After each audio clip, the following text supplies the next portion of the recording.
Hi friends, ఈరోజు వీడియోలో మనం మన యొక్క వర్డ్ప్రెస్ వెబ్సైట్. సో మీ యొక్క వర్డ్ప్రెస్ వెబ్సైట్ క్రియేట్ చేయడానికి మీరు వర్డ్ప్రెస్ ఇన్స్టాల్ చేసి, సో అదేవిధంగా మనకు డిఫరెంట్ వెబ్సైట్స్ అయితే మనం క్రియేట్ చేసుకోవచ్చు.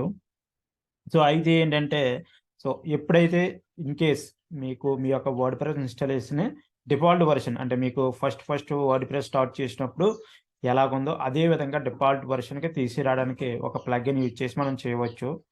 ఓకే, సో అది ఎలా చేయాలి అన్నది మనం ఈరోజు వీడియోలో మనం డిస్కస్ చేసుకోవచ్చు. ఫస్ట్ ఏం చేస్తారంటే మీ యొక్క వర్డ్ప్రెస్ డాష్బోర్డ్లోకి లాగిన్ అవ్వండి. ఓకే, ఫస్ట్ మీరు మీ యొక్క వర్డ్ప్రెస్ డాష్బోర్డ్లోకి లాగిన్ అవ్వండి. లాగిన్ అయిన తర్వాత మనం ప్లగిన్ సెక్షన్కి వెళ్ళాలి. ప్లగిన్ సెక్షన్లోకి వెళ్ళిన తర్వాత యాడ్ న్యూ. ఇందులో ఏంటంటే డబ్ల్యూపీ రీషీట్ సెట్ చేయండి. డబ్ల్యూపీ రీషీట్ అని సెట్ చేస్తే వెబ్ ఫ్యాక్టరీ వాళ్ళది మనకు డబ్ల్యూపీ రీషీట్ వస్తుంది. ఇది WP reset most advanced WordPress reset tool. So ఈ పర్టికులర్ ప్లగిన్ ఇన్స్టాల్ చేయండి.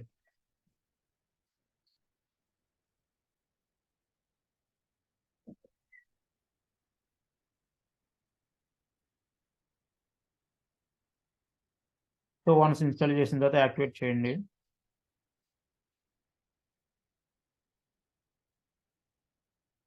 ఓకే, యాక్టివేట్ చేసిన తర్వాత మనం సెట్టింగ్స్, ఐ థింక్ అది టూల్స్లో ఉంటుంది అనుకుంటా.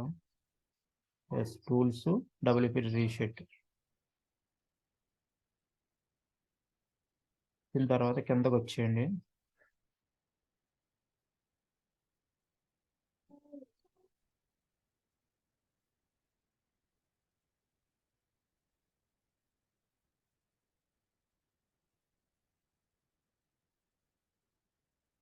సో ఇక్కడ మీకు వచ్చేసిన తర్వాత ఇక్కడ మీకు ఉన్నాయి కదా టూల్స్, స్నాప్ సెట్స్, కలెక్షన్ మీరేం టచ్ చేయని అవసరం లేదు. జస్ట్ ఇక్కడికి సైట్ రీసెట్ అని ఉంది కదా, సైట్ రీసెట్లో ప్రజెంట్ ఇందులో ఆస్ట్రా థీమ్ అని ఇన్స్టాల్ చేస్తుంది. సో రీసెట్ అయిన తర్వాత కూడా ఆస్ట్రా థీమ్ యాక్టివేట్లో ఉండాలి అనుకుంటే అప్పుడు ఇక్కడ మీరు టిక్ మార్క్ పెట్టాలి. సో నేను ఏంటంటే డిఫాల్ట్ థీమ్ ఏది ఉందో ఆ థీమే రావాలనుకుంటున్నాను.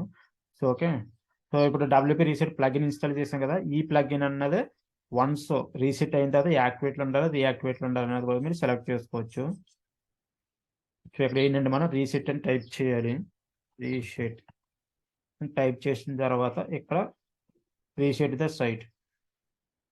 ఓకే, క్లిక్ చేయండి. Reset the WordPress. It will take some time.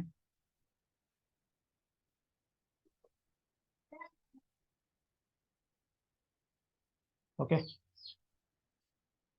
మనకు వర్డ్ప్రెస్ అన్నది ఫస్ట్ డిఫాల్ట్ ఉంటుంది కదా, సో డిఫాల్ట్ రీఫ్రెష్ చేద్దాం దీన్ని. చూసారు కదా ఫస్ట్ మనం ఎలా ఉందో సో ఆ మోడ్లో కనుక వచ్చేస్తుంది. ఓకే, ఒక్కొక్కసారి ఏంటంటే మనం ఫ్రెష్గా స్టార్ట్ చేద్దాం. వర్డ్ప్రెస్ డిజైన్ అన్నది మీరు ఫ్రెష్గా స్టార్ట్ చేద్దాం. మొత్తం అన్నిటిని డిలీట్ చేసి మాన్యువల్గా ప్లగిన్స్ డిలీట్ చేయడము, మాన్యువల్గా థీమ్ డిలీట్ చేయడము, మాన్యువల్గా పోస్ట్ డిలీట్ ఇదంతా చేయకుండా ఇన్ కేస్ మీరు డిఫాల్ట్ వర్షన్కి రావాలి అనుకున్నారనుకుంటే అటువంటి కేసులో ఈ సింపుల్ ప్రాసెస్ యూజ్ చేసి మీరు వర్డ్ప్రెస్ ఏ స్టేజ్లో అవుతుందో ఆ స్టేజ్ నుంచి డిఫాల్ట్ స్టేజ్ కింద రావచ్చు. ఓకే, సో ఈ స్మాల్ వీడియో మీకు హెల్ప్ అవుతుందని కోరుకుంటున్నాను. ఈ వీడియో నచ్చితే లైక్ చేయండి, షేర్ చేయండి. మీకు ఏమైనా డౌట్స్ ఉంటే కింద కామెంట్ కూడా తెలియజేయండి. Okay friends, thank you.